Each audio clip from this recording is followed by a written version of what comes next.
آپ کے سامنے بلا کسی تاخیر کے جناب ابراہیم خان صاحب کی صاحبزادی مولویہ زویا کو پیش کر رہا ہوں کہ وہ آئے اور تقریر پیش کریں۔ جناب ابراہیم خان صاحب کی صاحبزادی مولویہ زویا وہ آئیں اور تقریر پیش کریں۔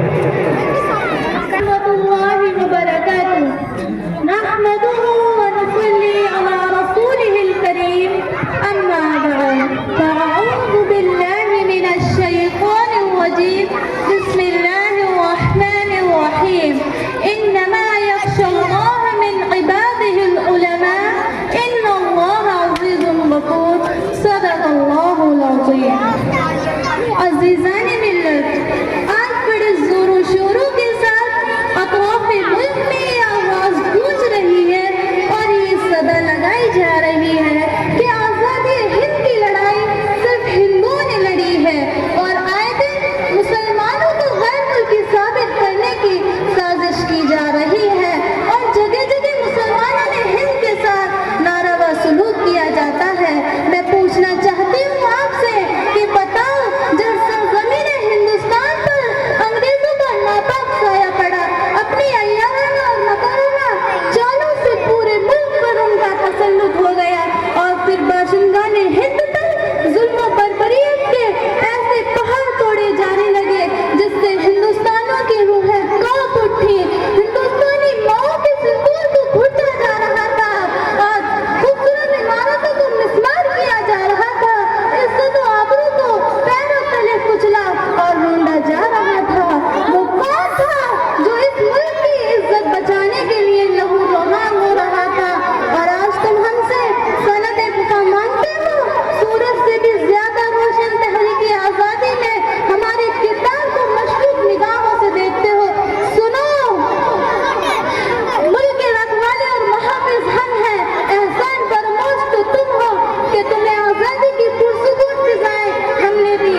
آؤ دیکھو اپنے ماضی کو، جب تم انگریز کے چنگل میں جکڑے ہوئے تھے، احسان لینے کی سانس لینے کی بھی تم میں جرات نہ تھی۔ اس وقت ملک ہندوستان کی گود میں پرورش پانے والا کوئی مائی کا لال اتنی ہمت نہیں کر سکتا تھا جو انگریز کی حکومت کو للکار سکے اور دنیا کے سپر پاور طاقت کا مقابلہ کرنے کے لیے آواز اٹھا سکے۔ دیکھو، ہماری بے باکی کو سب سے پہلے جس نے آواز اٹھائی تھی وہ شیر دل انسان، خدا تک انسانیت کا مسیحا، شاہ ولی اللہ محدث دہلوی کے فرزند شاہ عبدالعزیز تھا۔ شاہ عبدالعزیز کی آواز کیا تھی؟ وہ آواز یہ تھی، انگریز کے خلاف جہاد کیا جائے اور ملک ہندوستان کو آزاد کیا جائے۔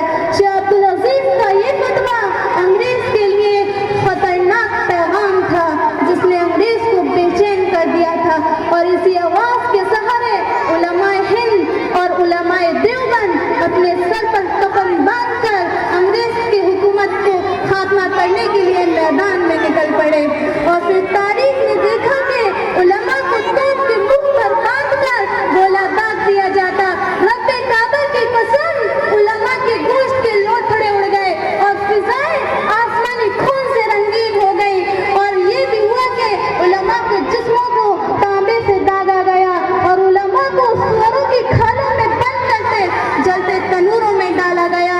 اور لمحات تاریخ نے یہ بھی دیکھا کہ علماء کو ہاتھیوں پر کھڑا کر کے درختوں سے باندھ کر نیچے سے چلایا گیا، اور لاہور کی ایک شاہی مسجد میں انگریز نے پھانسی کا پھندا تیار کیا۔ ایک ایک دن میں 80 علماء کو پھانسی دی جاتی، اور یہ بھی ہوا علماء کو گولیوں میں بند کر کے دریا میں ڈالا جاتا اور اوپر سے گولیوں کا نشانہ بنایا جاتا، اور یوں کہا جاتا، مولویوں تم صرف ایک بار یوں کہہ دو ہم 1857 کی جنگ آزادی میں شریک نہیں تھے، ابھی چھوڑ دیا جائے گا۔ رب کی قسم، سارے علماء آگ میں جل گئے، ایک نے بھی انگریز کے سامنے گردن نہیں جھکائی۔ عزیزان گرامی، اتنی شدید قربانیوں کے بعد ہمارا ملک ہندوستان آزاد ہوا۔ اگر میں یوں کہوں کہ علماء کے خون سے سرزمین ہند کو دھویا گیا تو کوئی مبالغہ نہیں ہوگا۔ کہیں سید احمد شہید اپنے خون کا نذرانہ پیش کر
بدنام نہ ہونے دیں گے، یہ حویلی کبھی نیلام نہ ہونے دیں گے۔ دیکھنا ہے تو دیکھ حکومت دے کر، دیکھنا ہے تو دیکھ حکومت دے کر، کسی شہر میں کوہرام نہ ہونے دیں گے۔ وآخر دعوانا الحمد للہ رب العالمین۔ السلام علیکم ورحمۃ اللہ وبرکاتہ۔